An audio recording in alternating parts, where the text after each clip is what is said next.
I'm filming this for the fourth time and I forgot to switch off the fan. Yep. Hello there.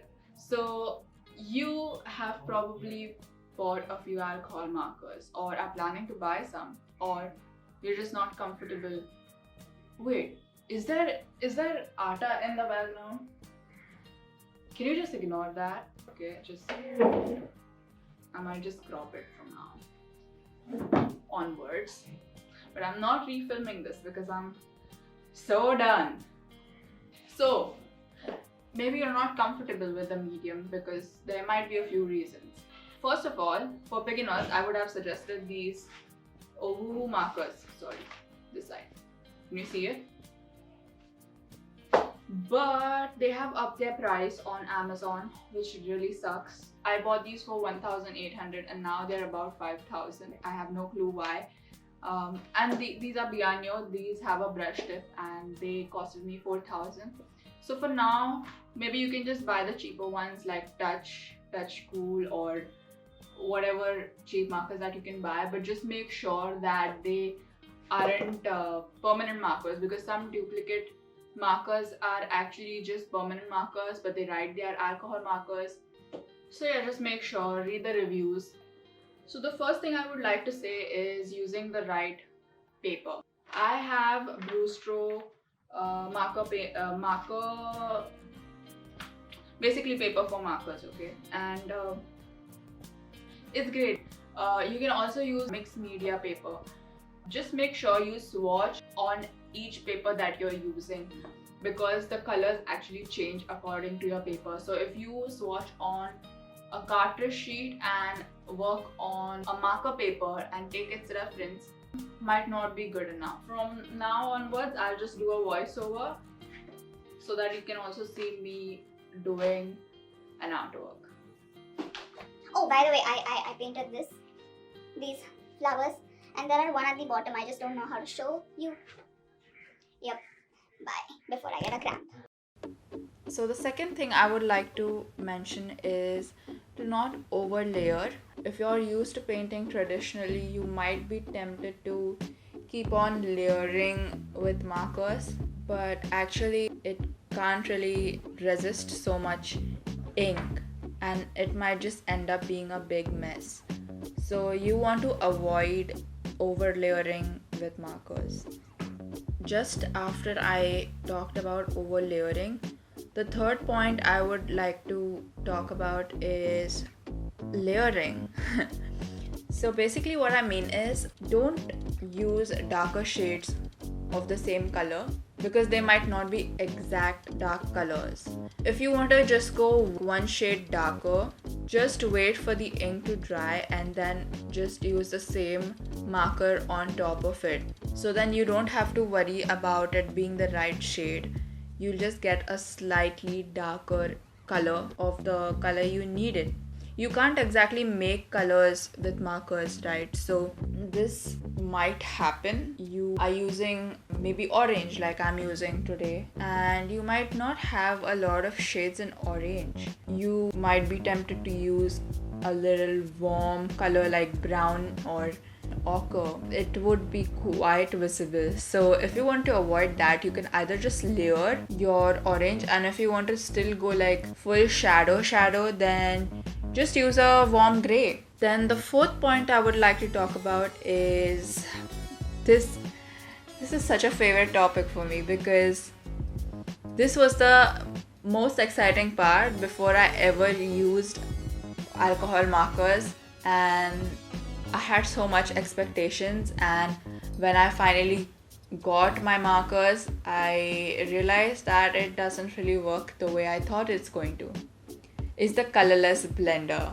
When you hear the word colorless blender, you think it's probably going to help you blend like gradients. Say for example, orange and yellows, or greens and yellows, or blacks and grays, but it does none of this.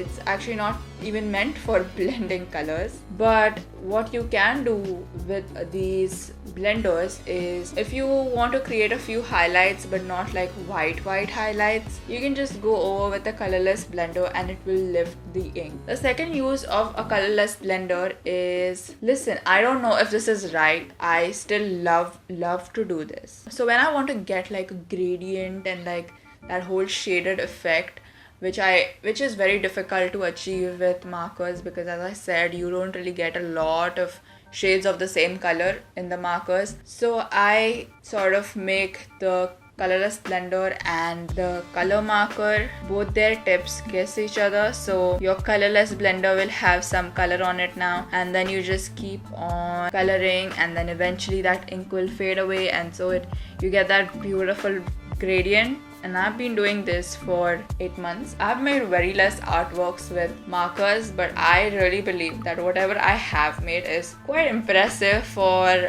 someone who's using it for the first time. So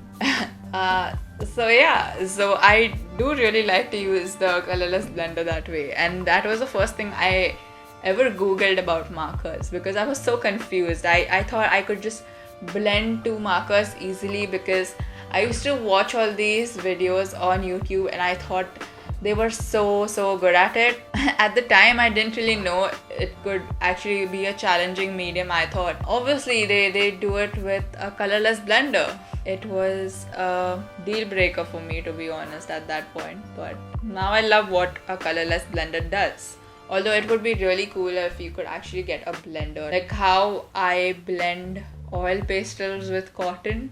Maybe something like that, something that would help me blend two colors. Also something that could help me make a new color out of two. That would have been cool. That you can still do with a colorless blender. You just touch both the colors to the colorless blender and then you'll have some color on the colorless blender. How many times did I say colorless blender? The fifth thing I would like to say is, it's not easy to fix things when you're using markers like it is usually with other mediums, especially because I paint a lot and I also do a lot of digital work, so it's really easy to just go back or erase, but here you can't do any of it. Colorless blender does not erase your ink that's already on the paper, and it is one of the challenging parts of using alcohol markers. And then I just want to give you a bonus tip, because I didn't want to include it in the 5 because it's not something crazy, but very simple. Just if you are considering to buy like outliners, a black outliner maybe you'd like to use, so just make sure it is alcohol marker proof. That does not make sense. Just make sure it does not smudge. You get these Copic outliners so that they write Copic free or something. I don't really know. Wait, let me just check it. Okay, so Copic multiliner says water and Copic proof. So this is like guaranteed that nothing is going to spoil your artwork. Then I also did try Micron and the Brewster fine liners, and it did not smudge my ink, so you can also use those. And for the details, I always use these Staedtler fine liners. They are alcohol based. Okay, so a quick difference here. The Copic outliner that I need those lines to be visible, crisp, without smudging. But on the other hand, I like my other outliners that are Staedtlers. Those are colored outliners. I like them to have alcohol percentage in them. So them being alcohol based means that they can blend with my alcohol markers. Yes, so it's very beneficial.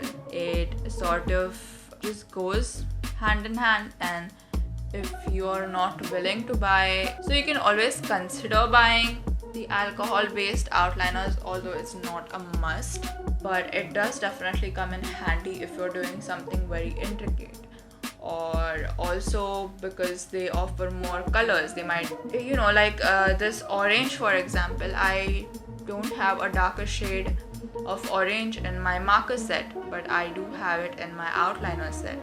So it did come in handy for just giving it a little shadow. That's it. And if you're a complete beginner and you don't even have markers yet and you just are watching it before you buy one just to get sort of an overview, I would also add that you'd like to buy a white color gel pen to do some highlights, because it's not easy to leave highlights, so you might want to buy that. Hope you had fun watching this video. Hope it was helpful by any means, and maybe consider subscribing to my channel, and I'll see you on a Wednesday. Bye!